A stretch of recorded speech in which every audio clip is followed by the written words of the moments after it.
Beside me, you'll see on the wall are some flags and some things from past mission trips that I've taken and some places where Christ Community Church has been.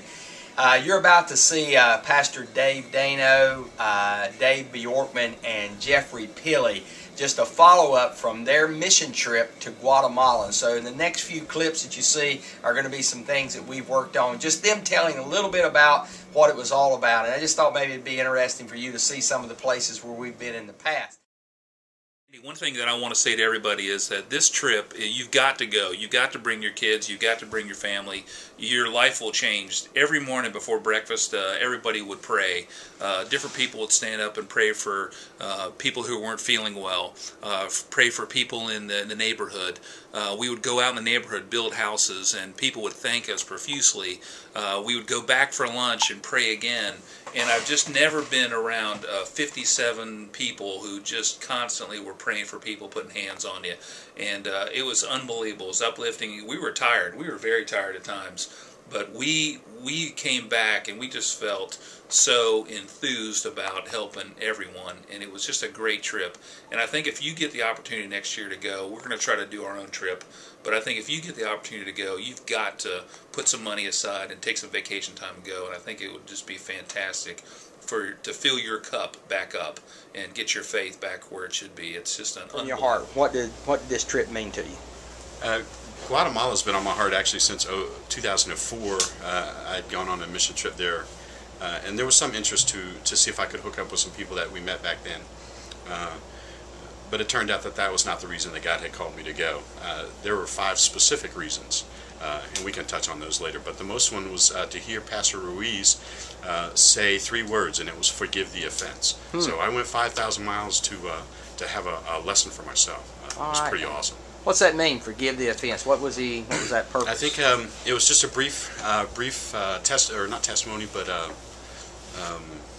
devotion before a meal, and he was talking about controlling our tongue and our anger, which is really near to my heart, as you know. Struggle with that quite a bit, but it was about not taking things so personally and not fighting with loved ones and Christian brothers and sisters and people for just really dumb reasons. And man, did I need to hear that. It touched my heart immediately. I knew that was right from God. And Dave and Rand, you and Tyler had asked me to go on the mission trip, and I was very excited. And I had asked a lot of people what to expect on the mission trip. And in my mind, I had certain preconceived notions about me going down there and teaching some children, about what I had learned. And I ended up being taught, more about God than anything. And I just think that the trip had so many different facets of the people there had not a lot of personal belongings, but they had so much love and they were so happy, which I thought was really genuine. Interesting. Yeah, very genuine.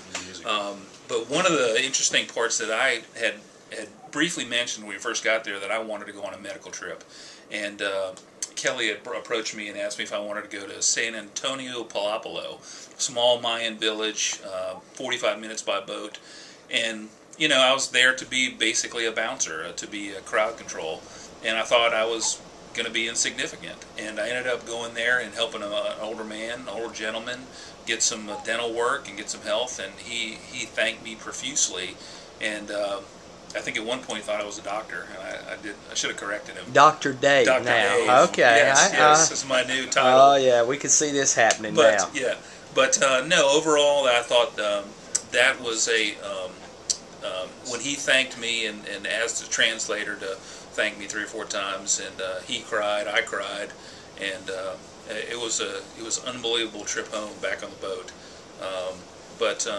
And then I think the other biggest thing was being able to be with Pastor John Hannon, Pastor Dave, and Jeff Pilley, because we all 4 of us bonded in so many different ways. We prayed together, we had devotionals, we talked about our faith, and if I can say anything to the members of our church and other churches, I would say, please go, bring your family, bring your kids. This is all planned out. You don't have to do anything. The type A's, the control freaks, can just relax and sit back.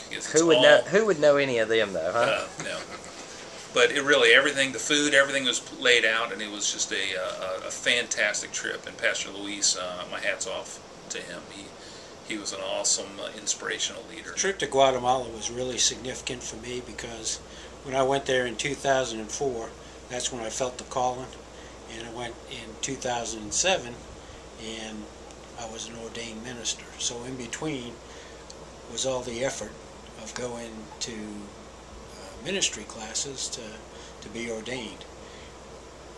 Anytime you can go and help the poor or needy, I mean, that's what the Great Commission says, that we should be going out and baptizing or preaching the word and helping the poor, and that's where my heart lies. The best thing that people can get out of going on these mission trips is an appreciation for what they have. Amen.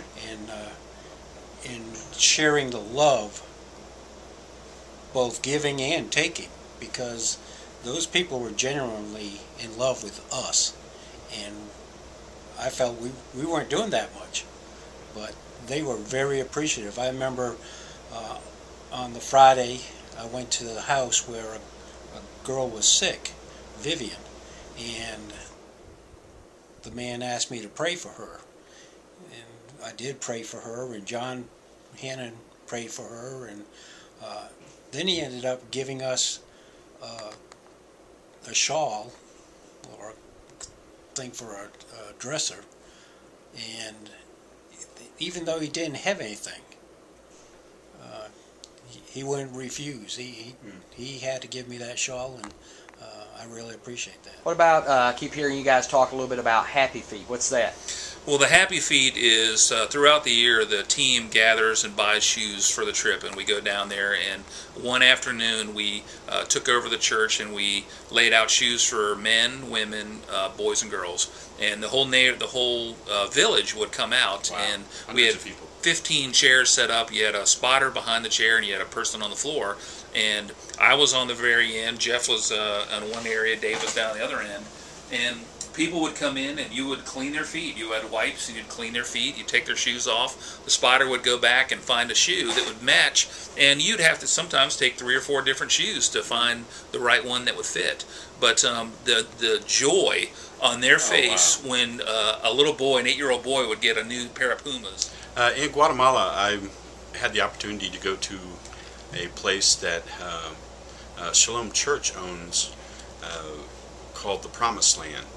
And it is a small area right on Lake Atitlan that has a couple of buildings, beautiful setting, and God laid it on pastor's heart as a renewal, sort of a retreat area. Couples can come, pastors can come, groups can come.